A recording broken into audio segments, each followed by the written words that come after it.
Okay, so here's Riatta. Show you the inside. The windows look like they may have been replaced at some point. They could be original, but there's just one little blemish there. I don't know. BB gun on the inside? I'm not sure. Uh, but really pretty Austin stone. Nice big solid wood door. Hand scraped hardwood floors. You asked how the layout feels. I don't love this post right here, but otherwise it's really your typical floor plan that the custom builders have been putting in for the last 10, 15 years. So you've got a huge formal dining area, just because of the way that these pillars are laid out.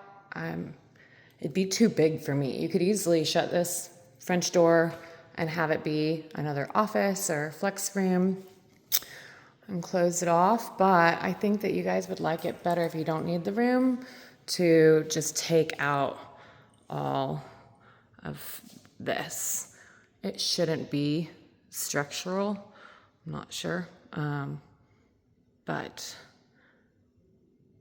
then you'd be completely open and you could take some more of this space for living area to be able to add more to the kitchen and have a normal size, dining table. You could even turn it that way so that it's more separate from the rest of the room. But because the ceilings are so tall and all the big windows, it feels really big. I think it's bigger than Valhalla. And they don't have much furniture in here to give you kind of an idea, but probably end up wanting to do a different cutout there for a bigger TV. I like the built-ins with the lighting. Looks like a gas fireplace. And then built-ins there in the dining area as well as behind here. So this is like a little coffee bar area. I don't feel like you would lose too much by getting rid of that wall there. And then your kitchen, it doesn't really look tiny, but it is because it's so wide. But once you get over here to working on the gas stove top and then doing dishes, this feels kind of cramped here. But you already have plumbing in place, so you could do a sink in the island and really have a nice layout altogether. If you don't want a breakfast nook, then you can take over this whole area for your kitchen. So lots you could do.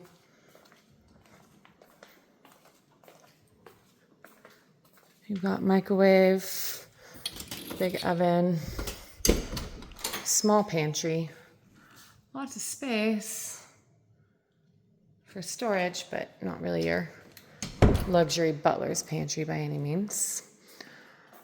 Take you over to the office / future playroom. We've got a half bath here for guests. Just real small pedestal size sink and toilet. And then this room is real big. I'll show you on the floor plan so that you have dimensions, but you've got these glass French doors plus windows all the way around.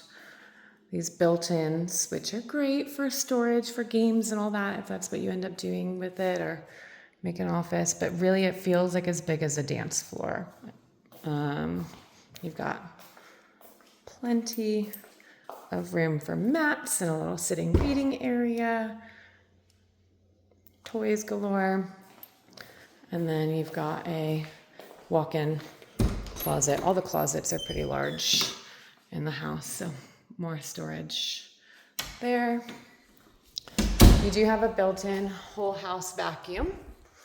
It's kind of nice. If you need a sweep, you just sweep it right there into the baseboard and it sucks it up. Here are the kids' rooms off to the side. So you've got 2 full baths over here. This one's off the front. You'd probably want to use this for a guest room.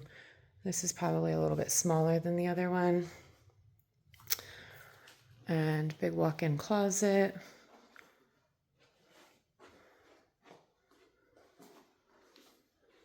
That is a full-size bed. So if you had a queen in here, you know, you'd be nightstand and enough room for the door. And then you've got enough room for a dresser over there. And then you have a closed off entry to the bathroom. Tub, tiled surround, basic for today's remodel. Linens, coat closet. No, sorry, more linens. There's maybe a coat closet. Yeah. More linens, lots of storage. Okay, and then this room is a little bit bigger. I believe that's a queen size bed in here, and you've just got a lot more elbow room. So if the boys were to share, I'd put them in here. Plus you have this cute little window nook. Put a little bench pillow on there. Their little books. Looks like they had that set up for their grandkids. So much more spacious. Bunk beds. If you're going to put them together, then I wouldn't think that you'd be able to fit a 2 fulls or anything. But and then you have a shower. So I'm not sure. It's a good size. You might want the bathroom with the tub for their room. And big walk-in closet. I mean, if you wanted to turn this into a tub, you could. You just take that wall out right there. And that's probably 6 feet for a tub.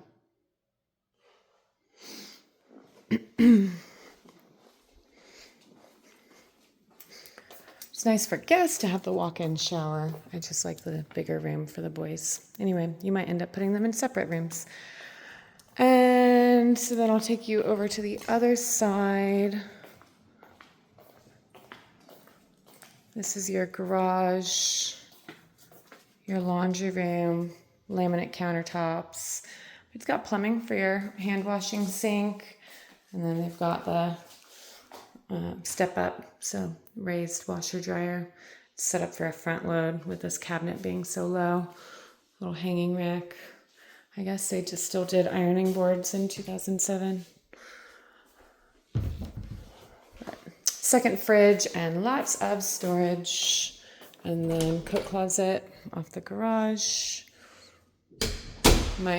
Now they'd probably make that a mudroom spot off the garage. Take that closet out because you have so many closets, and just make a cute little drop zone. And then here is your primary bedroom. Good size, set up for a king size bed here. Lots of natural light. You'd be looking out with a pretty view every day when you wake up. And you've got a door that goes out to the patio from the primary. And good size. Primary bathroom. Huge closet.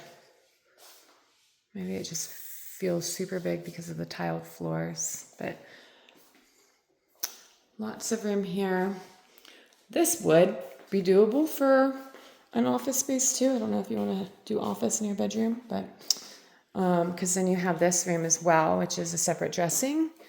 And the way y'all talk about your closets, sounds like this would be plenty big enough for one. And this can be where Brittany hides when she needs a break from the kids. I don't know. Shower is behind the tub. So really nice, pretty freestanding tub. You'll probably change all this out anyway. You've got double vanities. No separate door access for the water closet. I'm not sure how much that matters to you. And this is real narrow, I don't know if that's 18 or 24 inches. And then, you can tell it's an older person because he's got all these handicap rails. You're not going to slip in here. And I will show you the backyard, and we'll go out through the regular entrance.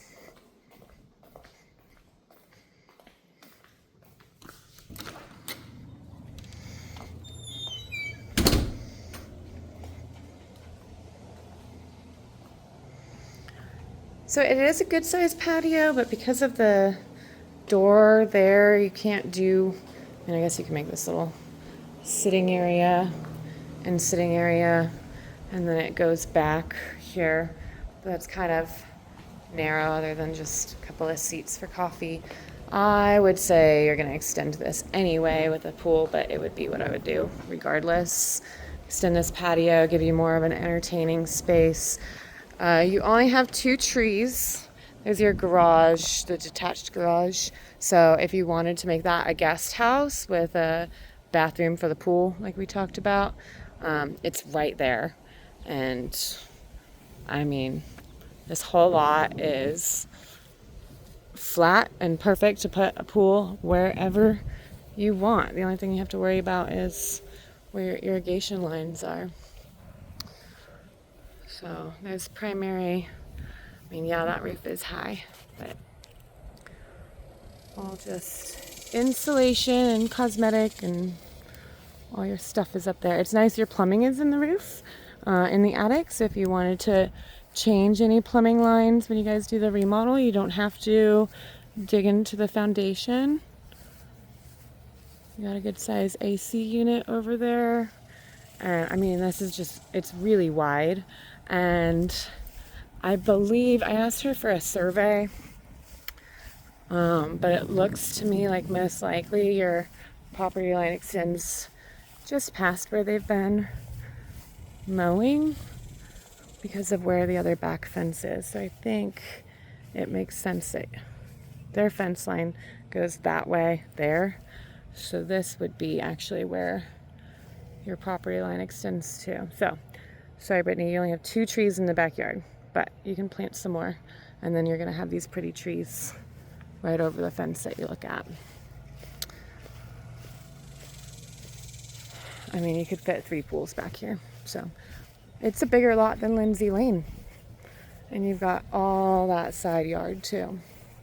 So playground, play set. You could build another ADU. Build onto that one.